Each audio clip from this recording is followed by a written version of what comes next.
सभी को जय मसीह। आशा करता हूँ प्रभु यीशु मसीह का नाम में आप सभी लोग सही सलामत हैं और आप लोग प्रभु में बढ़ रहे हैं। तो आज मैं इस वीडियो क्लिप के माध्यम से फिर से एक विषय को लाया हूँ, जिस विषय के बारे में हमने पहले वाला वीडियो में बात कर चुके हैं। आप लोग स्क्रीन में देख पा रहे हैं कि फाइवफोल्ड मिनिस्ट्री के बारे में हमने इसके बारे में पहले सीख चुके हैं और इसके बारे में हम इसके अंदर की गड़बड़ी के बारे में हम बात करेंगे, ऐसा हमने कहे थे। तो आज हम इसी के अंदर की गड़बड़ी को हम समझने की कोशिश करेंगे। तो आइए हम आगे बढ़ते हैं। फाइवफोल्ड मिनिस्ट्री है ना, एपोस्टल पहला कौन था, हमने इसको समझ गए कि समझे है ना। पहला एपोस्टल था यीशु मसीह। यीशु मसीह के द्वारा ही अब तक जो हम देख रहे हैं या सीख रहे हैं, वहाँ से ही यीशु मसीह के द्वारा ही ये सब शुरुआत हुआ और वहाँ से अब तक हम आते आ रहे हैं और हम देख रहे हैं आज के समय में, है ना। तो गड़बड़ी यहाँ पर, यीशु मसीह जब स्वर्गीय रवाना हुआ तभी उसने कह दिया था कि मेरे जाने के बाद बहुत से ऐसे झूठे भविष्यवक्ता उठ खड़े होंगे, ऐसा कहा था, है ना। तो आज भविष्यवक्ता बहुत से झूठे भविष्यवक्ता उठ खड़े हुए हैं, हमें इसको पता है ना।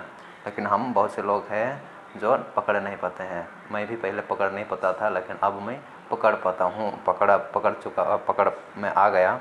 और झूठे सुसमाचार प्रचारक तो झूठ कैसे होंगे, ऐसा हम कहते हैं, है ना। तो यहाँ पर भी गड़बड़ी, जब सिर गड़बड़ी हो जाए तो पूरा उसका पेड़ ही गड़बड़ी हो जाएगा, पूरा पेड़ ही गड़बड़ी हो जाएगा, है ना। तो ये इसी कारण इस सुसमाचार प्रचारक में भी गड़बड़ी आ गई और पदरी में भी, शिक्षक में भी। तो इन पाँचों मिलकर एक मसीह के देह में काम करता है। फिर हमें इससे समझना है कि ये पांच में से पहला हमारे अंदर कौन सी चीज़ होना चाहिए, है ना। तो पहला हमारे चीज़ कौन सी, ये पाँच में से पहला हिस्सा हमें कौन सा होना चाहिए, ये हमें पता होना चाहिए हमें। और हम देखते हैं कि पहला एपोस्टल था, जो प्रेरित था, वो यीशु मसीह था। यीशु मसीह ने क्या किया, शिष्य चुनकर उन्हें क्या शिक्षित किया। उसके बाद में ही उन लोग काम के लिए आगे बढ़े, है ना। यीशु मसीह के राज्य को, परमेश्वर के राज्य को बढ़ाने में आगे बढ़े। क्योंकि वो लोग ना सीखते तो उन लोग को शिक्षित ना करता तो उन लोग सिखा नहीं पाता और आज तक हमारे यहाँ तक नहीं पूछता, है ना। उल्टा सीधा कुछ ऐसे तो इतना अच्छा तरीके से यीशु मसीह ने शिक्षा दिया है। हमारे हाथ में बाइबल है, ओरिजिनल बाइबल ही है ना। उसके बावजूद इतनी गड़बड़ी आ चुकी है जिसे हम पकड़ नहीं पाते हैं। तो इसीलिए हम देखते हैं बहुत सारे पास्टर के बारे में हम बात करते जाएंगे आगे। पास्टर्स से बहुत सारे ऐसा शिक्षक और पास्टर्स, मतलब शिक्षक बहुत से ऐसे हैं जो हम सिखाने की बहुत कोशिश करते हैं, है ना। सिखाने के लिए बहुत से लोग ऐसा खड़ा हो जाते हैं। तो शिक्षा के बारे में ही बात करते हैं। तो सिखाने वाले खुद पहले शिक्षित होना हमें ज़रूरी है। तो प्रभु यीशु मसीह में जो विश्वासी है, सभी प्रचारक है, सभी सुसमाचार को परमेश्वर के राज्य के बारे में हमें बताना है। तो मैं शिक्षित होना है, इसलिए मैं कह रहा हूँ कि हमें, और शिक्षित, अब बहुत से लोग ऐसा कहेंगे कि हमें तो इतना पता ही नहीं बाइबल के बारे में, है ना। ऐसे होकर भी बहुत से लोगों को मैं देखा हूँ कि लोगों तक यीशु मसीह के बारे में बात ही नहीं करते हैं। ऐसा नहीं कि आप कुछ भी नहीं सीखा, 10 साल 15 साल 20 साल हो गए, कुछ भी नहीं सीखे, ऐसा। हम सीखने के अंदर की बात करें तो किसी का अंदर कम ज्ञान होता है, कम बुद्धि होता है, कम याददाश्त होता है। किसी के अंदर ज़्यादा होता है, ज़्यादा बुद्धि होता है, ज़्यादा याददाश्त होता है ना। तो इस रीति से हर एक मनुष्य में है, कम बेसी करके वो चीज़ है। तो संसारिक पढ़ाई या ज्ञान से अलग होकर मैं इस बाइबल की बात को कर रहा हूँ। जो बाइबल के अंदर की ज्ञान जो हमारे अंदर होना बहुत ज़रूरी है, और हम लोग उसको हर संडे हो तो हम सीख पाते हैं, है ना। और हमारे हाथ में ही बाइबल है। तो बहुत से लोग कहेंगे कि हम तो अनपढ़ है, पढ़ा लिखा नहीं है, हम पढ़ नहीं पाते, तो हमें कैसा पता होगा। तो वो पढ़ा लिखा नहीं है तो वो सुन तो रहे हैं ना, सुनने के द्वारा ही तो आपका उद्धार हुआ है। आप पढ़ के तो आप खुद पढ़े और खुद उधार पाए, ऐसा तो नहीं हुआ ना। सुनने के बाद आपको सुनने के बाद और अंदर आपके अंदर विश्वास जगा और उस ईश्वर ने आपसे बातचीत की उस सुनने के द्वारा ही, और आपके अंदर एक विश्वास उत्पन्न किया परमेश्वर ने, और आप आज जानते हो परमेश्वर को और आपका उद्धार क्या हो गया। ये सब चीज़ को आप अच्छी तरह से जानते हो। पूरा बाइबल का बात ना जानने से भी आपको इतना तो पता है कि आपका उद्धार किस रीति से हुआ है। और सच्चा परमेश्वर, आप पहले कैसे गूंगी मूर्ति के पीछे चलते थे, आज सच्चा परमेश्वर के साथ कैसे चलते हैं और सच्चा परमेश्वर कैसे आपके जीवन में काम किया है, तो ये तो जानते हो। तो यही एक सुसमाचार है, छोटा सा बोले तो बड़ा ही है, समझो। एक व्यक्ति के एक ही आवाज़ से हो सके तो परमेश्वर उसके द्वारा ही सामने वाला व्यक्ति को, जिसे हम कहें, उद्धार हो सकता है ना।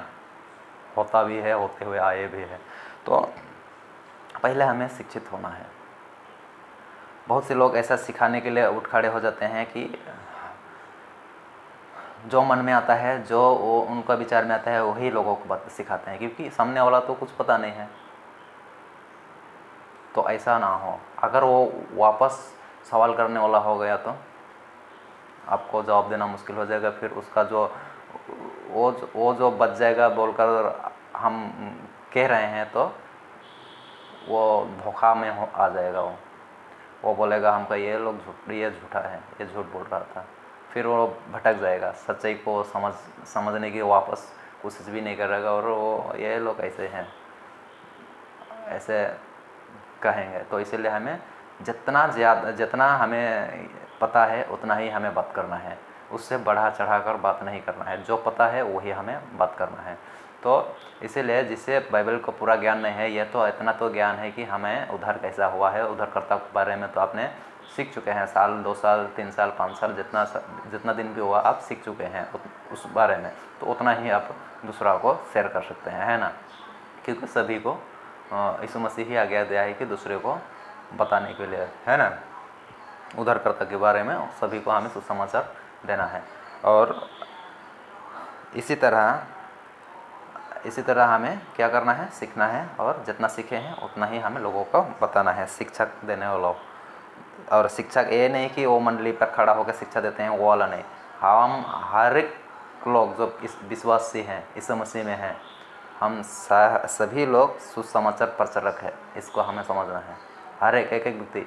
यह नहीं कि सुसमाचार देने वाला यीशु मसीह का उद्धारकर्ता के बारे में बताने वाला जो चर्च का ग्रुप होते हैं, 10-15 आदमी जो जाते हैं, गांव में जाते हैं, घर घर जाते हैं, शहरों में जाते हैं या चौकों में जाते हैं और सुसमाचार प्रचार करते हैं, वो लोग है, ऐसा नहीं है। हम लोग हर एक व्यक्ति जो यीशु मसीह में विश्वास करते हैं, हम लोग क्या है, हम परमेश्वर के राज्य का प्रचारक है। तो इसे हमें समझना है। तो वो भी एक प्रचारक है, वो लोग का ऐसा गठन होकर वो लोग प्रचार कर रहे हैं। लेकिन हम पर्सनली भी अकेले हैं, तो हम अकेले हैं तो भी मौका मिला, जिसे हमारा भाई बहन जो हम यीशु मसीह को नहीं जानते, उसको हम क्या करेंगे, बताएंगे अपना उद्धारकर्ता बारे। जितना नहीं पूरा नहीं जानने से भी बाइबल के बारे में हम इतना तो जानते हैं कि प्रभु यीशु कौन है, और जहाँ तक हम सीखे हैं वहाँ तक हम बता सकते हैं। तो इस तरह से हमें काम को करना है। ऐसा नहीं कि हमें कुछ पता नहीं है इसलिए हम चुपचाप रहेंगे, ऐसा नहीं है। तो हमें इसको समझना है। तो आज जो है पादरी पास्टर्स बहुत से ऐसे खड़े हो गए जिसे वचन का ज्ञान नहीं है, वचन का इतना पता ही नहीं है ना। तो ऐसा पास्टर हमने देखे हैं, कुछ भी सिखा दे रहे हैं, पढ़ करो कुछ भी, कैसे सिखा रहे हैं, क्या कर रहे हैं, उनको ही पता है। और आप लोग अगर उनके बीच में हो तो आपको भी पता होगा, और पता नहीं हो तो अंदाज़ा करके थोड़ा देखिएगा तो पता चलता है। तो हमें इसके लिए शिक्षित होना बहुत ज़रूरी है ना। अगर हम पास्टर की जगह को ले लिए और हम खुद ही नहीं बाइबल के अंदर की बात खुद ही नहीं जानते हैं, तो हम क्या सिखाएंगे लोगों को। मंडली को हम बिगाड़ देंगे, मसीह का देह को हम तोड़ देंगे, उल्टा सीधा शिक्षा देकर हम भर देंगे। आज यही हो रहा है, यही होते हुए आ रहा है ना। तो इसीलिए हमें बाइबल का ज्ञान होना बहुत ज़रूरी है। और सुसमाचार प्रचारकों का हमने देखा है, जो सुसमाचार प्रचारक जो शिक्षा देने शिक्षित इंसान ही तो शिक्षा देता है दूसरों को। तो सुसमाचार प्रचारक में भी हमें क्या होना चाहिए, शिक्षित होना चाहिए। ऐसे नहीं हमने सीखा ही नहीं परमेश्वर के बारे में, हमें कुछ जानकारी ही नहीं है, तो हम थोड़ा यीशु मसीह के बारे में खाली जाना और उसको ही हम सुसमाचार सुनाने के लिए हम निकाल नहीं सकते। नहीं तो उन लोग तो सवाल करेंगे तो हमें अंदर की बात हमें पता होना चाहिए, हम कुछ भी नहीं बक सकते लोगों के पास। इसीलिए हमें इस सुसमाचार के प्रचारक, अगर हम प्रचारक तो सभी है, हमने आपको कह दिया, तो हमें यहाँ पर भी हमें शिक्षित होना बहुत ज़रूरी है। और सुसमाचार प्रचारक हमें राज्य का सुसमाचार प्रचार हमें करना ही है। यह नहीं कि हमें उधर प्राप्त कर हमें चुपचाप रहना है, ऐसा नहीं है। यीशु मसीह के बारे में, उधरकर्ता बारे में हमें फैलाना ही है। जैसे हमें सुसमाचार के द्वारा हमारा जीवन को बचाया परमेश्वर ने, उसी तरह हमारे सुसमाचार के द्वारा हमारे द्वारा एक दूसरे को बचाएगा परमेश्वर। इसीलिए हमें ये हर एक व्यक्ति को ये जिम्मेदारी परमेश्वर ने दी है, हर एक व्यक्ति को। यह नहीं कि चर्च वाला ही करेगा, वो गठन होकर जाते हैं 10-15, वो लोग करते हैं, वो लोग कर रहे हैं, वो ये नहीं, हर एक को। तो इसीलिए हमें सुसमाचार प्रचारक के लिए भी हमें शिक्षित होना ज़रूरी है। भविष्यवाणी की बातों को हमें समझने के लिए, भविष्यवक्ता की बातों बारे में हमें समझने के लिए भी हमें शिक्षित होना चाहिए। शिक्षित किस बात को शिक्षित होना चाहिए? बाइबल की जो परमेश्वर ने क्या बात को बताया है, क्या नहीं, उसको हमें जानना बहुत ज़रूरी है, समझना है ना। उसके बाद ही हम समझ पाएंगे। ये भविष्यवाणी की बातों को समझने के लिए भी हमें शिक्षित होना बहुत ज़रूरी है बाइबल के आधार में, है ना। और प्रेरित एपोस्टल के लेवल में अगर हम काम करना चाहें तो भी हमें शिक्षित होना बहुत ज़रूरी है बाइबल के आधार में। तो आज ये पांचों चीज़ों में गड़बड़ी कैसे आ गई बोले तो पहला पॉइंट हो गया शिक्षित। उन लोग सीखे कैसे, सुने कैसे और सीखे कैसे, है ना। और सीखे तो उन लोग उस शिक्षा को लेकर कैसे चले, इसी बीच में ही गड़बड़ी आए हैं। यीशु मसीह ने जब दिया था उस बीच गड़बड़ी नहीं था, यीशु मसीह गड़बड़ी नहीं किया था।